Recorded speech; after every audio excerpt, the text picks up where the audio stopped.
Yeah. Danny Phantom goes to masses just to get my bands up. When they see me watch like TV, feel like Kelsey Grammer. Work the fastest like a draft pick, ball like Alabama. Watch me take off like a Porsche, black Panamera. Danny Phantom goes to masses just to get my bands up. When they see me watch like TV, feel like Kelsey Grammer. Work the fastest like a draft pick. Do you ever line up for a putt and you think to yourself, I better get in the zone and sink this before I end up overthinking it? But then when you think about not overthinking it, you actually think about it too much because you're thinking about not thinking about it too much? Well, ladies and gentlemen, I, Birdies by Ben, have the video for you.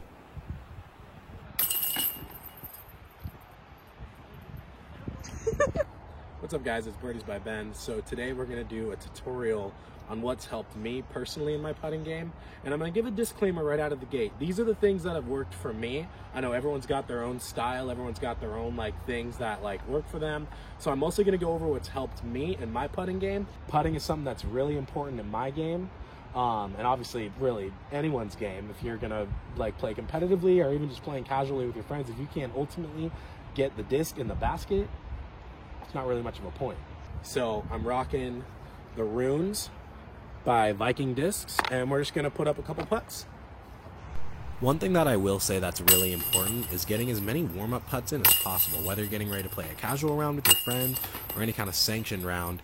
A lot of people don't really like doing it, but honestly, it's not even as much the warm-up aspect as it is just getting that feeling, getting that psychological feeling of getting it in the basket, because then you start off your day right. So there's three main things that I'm going to touch on in this video that are really important to myself, and I'm hoping that by the end of this video it'll help you as well. So the first thing is that you want to get something that feels good in your hand. A lot of the things that I did when I first started playing was I watched disc golf on Jomez or Parsave Productions or whatever, and I was like, oh, what are they throwing? Oh, what are they throwing? Oh, what are they throwing? Okay, babe, let's go to the store and let's get a couple of those. So the first thing that's really important is you want to get something that feels good to you. So I putt with a Rune because it has just a slight little grip to it. And if you look at the flight numbers, it has a 2400. And being someone that putts really straight and with a lot of authority, those flight numbers are really good for me because that means that there's not going to be a lot of turn on the disc, there's not going to be a lot of fade, and it just goes dead straight into the basket. That's something that's really comfortable for me. I'm not saying that, Runes are for everybody. A lot of people like Lunas or AVRs or whatever it is. But the most important thing is find what works for you, what fits your style, and then go from there. The second thing is I put a lot of emphasis on follow through off of my back foot. And that allows me to get a lot of confidence and a lot of power that I need to get the disc into the basket, whether I'm going from 15 feet or 20 feet or 35 feet even. And I've had pretty good success that way. And thirdly, last but definitely not least, and a lot of this, I'm going to tell you, full disclosure, a lot of this is going to come across really corny, but these are some things that have genuinely worked for me. And the third and final thing is the mental part of it. Really, the mental state in any sport is just so important, and growing up playing competitive sports, you have to believe that you're better than the guy that's across from you, and I believe in disc golf it's no different. One thing I struggled on with early on in playing when it came to putting, especially anything beyond a somewhat comfortable distance, was worrying how far my comebacker was going to be if I missed, and worrying about how conservative I was going to have to be, making sure that if I missed it wasn't going to go too far away. And that is just the wrong approach. You don't shoot a three-pointer in basketball thinking to yourself, okay, if I miss at this angle, our team will still get the rebound. No.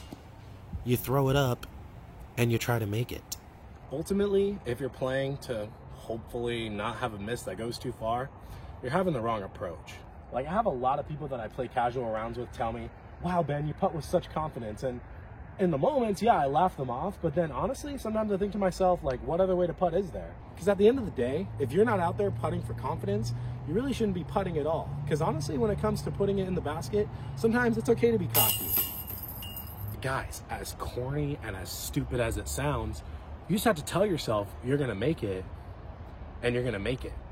You need to walk up to your lie saying, this is my game to lose. This is my putt to make, and I'm going to do it, and then do it. Like so.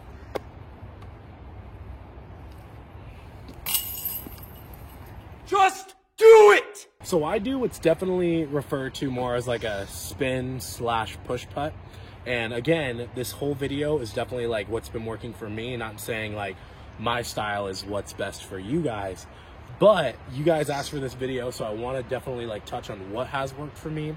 So I'll start off showing you guys my grip. It's pretty standard for the most part. I believe that when it comes to grip, it's kind of whatever's comfortable to you. But just giving you guys a quick glance of what this looks like for me and showing you guys kind of my release point.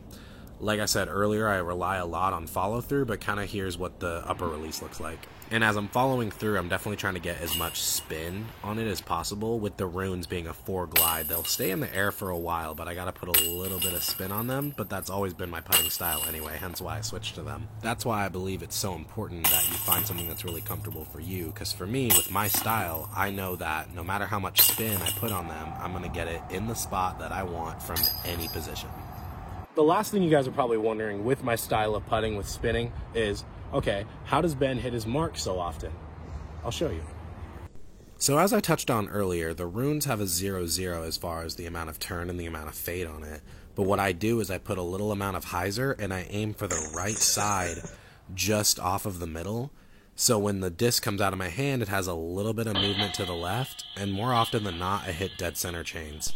Generally speaking, that's pretty obvious that that's the ultimate goal, is to hit the middle of the chains, but I think it's really important once you do find your own style to pick a spot and find out what's going to work consistently for you. Because after a while, those lines are going to feel more like muscle memory, and then you'll be able to hit from just about any distance, basically aiming for the same spot. Ultimately, what a lot of it is going to come down to is work ethic and how much you really want to get out of it. Something that I do every night is I put up 100 putts.